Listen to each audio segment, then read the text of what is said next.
السلام علیکم ورحمۃ اللہ وبرکاتہ۔ معزز ناظرین کرام، ایک صاحب نے دریافت کیا ہے کہ قرآن کریم میں 14 سجدے موجود ہیں، لیکن ان سجدوں کے پیچھے کیا مقصد ہے؟ ان سجدوں کے پیچھے کون سے راز پنہا ہے، کون سے راز چھپے ہوئے ہیں؟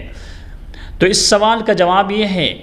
کہ جب ہم سجدوں کی آیات پر، قرآن کریم کی آیات پر اور ان مضامین پر غور کرتے ہیں تو پتہ چلتا ہے کہ بعض آیات کے سجدوں کے مقامات پر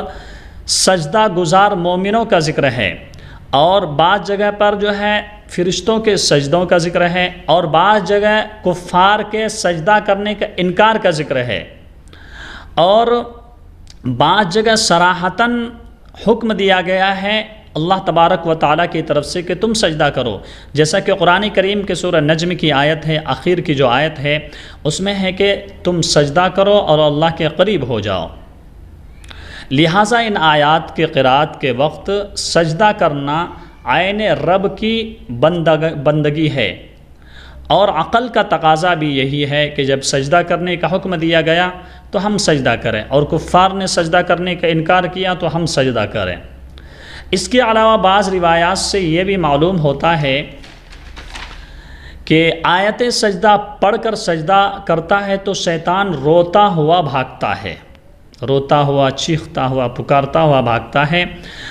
اور افسوس کرتا ہے کہ انسان کو سجدہ کا حکم دیا گیا اور انسانوں نے سجدہ کیا،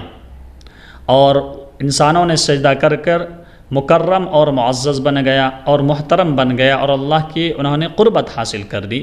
اور شیطان یہ کہتا ہے کہ میں نے سجدے کا انکار کیا اور میں محروم القسمت ہو گیا اور ساری دنیا کے لیے مردود بن گیا۔ تو آیت سجدہ کے پیچھے یہ راز